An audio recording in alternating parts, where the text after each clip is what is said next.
Israel की बोलती बंद, हमास ने इजराइल को किया धुआं धुआं, अब तक का सबसे बड़ा हमला।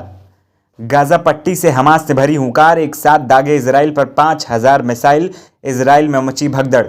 इजराइल के पीएम नेतन्याहू ने सेना को हमास के विरुद्ध उतारा, बड़े युद्ध की तैयारी। हमास को हल्के में लेना इजराइल को पड़ा भारी, चारों तरफ चीख पुकार, इजराइल पर कब्जे की तैयारी। इजराइल और फिलिस्तीन में पिछले 16 साल से लगातार छुटपुट जंग जारी है।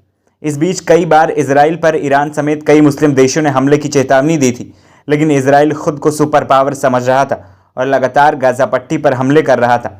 हाल ही में मस्जिद अक्सा में इजरायली सेना ने घुसकर नमाजियों पर गोली बरसाई थी। इजराइल और गाजा पट्टी में लगातार छुटपुट गोलीबारी भी चल रही थी, लेकिन आज सुबह हमास ने इजराइल को हिलाकर रख दिया। हमास के लड़ाकुओं ने पहले इजराइल पर 20 मिनट में लगभग 5000 मिसाइल दाग दी, जिससे पूरे इजराइल में चीख पुकार मच गई और इजराइल धुआं धुआं हो गया। उसके बाद हमास के लड़ाकुओं ने इजराइल में बख्तरबंद गाड़ियों के साथ लैस होकर एंट्री मार दी। बताया जा रहा है कि हमास के लड़ाकू इजराइल को रोड पर निडर होकर टहल रहे हैं और जमकर गोलीबारी कर रहे हैं। ऐसे में इजराइल पूरी तरीके से डरा सहमा हुआ नजर आ रहा है। वहीं इजराइल के प्रधानमंत्री ने अपनी सेना को अलर्ट कर दिया है और अपने आयरन ड्रोन सिस्टम को एक्टिवेट कर दिया है, जिससे मिसाइल से बचा जा सके। कहा जा रहा है कि हमास की अस्करी सेना ने इजराइल के कई इलाकों में कब्जा कर लिया है।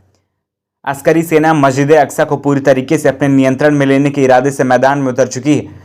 दुनिया ने सोचा भी नहीं था कि हमास के पास इतने अत्याधुनिक हथियार होंगे। बताया जाता है कि हमास के पास ये हथियार ईरान की मदद से पहुंचे हैं। ईरान पूरी तरीके से इजराइल पर हमला करने को तैयार था। ऐसे में अनुमान लगाया जा रहा है कि तीसरा विश्व युद्ध लगभग शुरू हो चुका है, क्योंकि ईरान के साथ कई मुस्लिम देश भी खड़े हैं जो हर हालत में फिलिस्तीन के साथ देने को तैयार हैं।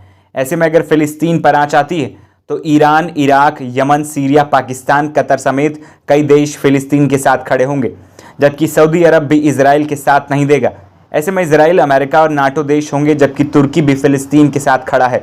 ऐसे में कन्फर्म हो चुका है कि ये लड़ाकू यहूदी बनाम मुस्लिम हो गई, क्योंकि फिलिस्तीन में इस जंग का सबसे बड़ा कारण मस्जिद अक्सा है, जिस पर यहूदी और मुस्लिम दोनों ही अलग अपना दावा कर रहे हैं। मस्जिद अक्सा के लिए मुस्लिम और यहूदियों में कई 100 सालों से जंग चल रही थी, जिसके फैसले की घड़ी लगभग अब आ चुकी है। इस जंग के बाद मस्जिद अक्सा या मुसलमानों की हो जाएगी या फिर इस पर यहूदियों का संपूर्ण कब्जा हो जाएगा। लेकिन ईरान के रहते इजराइल के लिए आसान न होगा।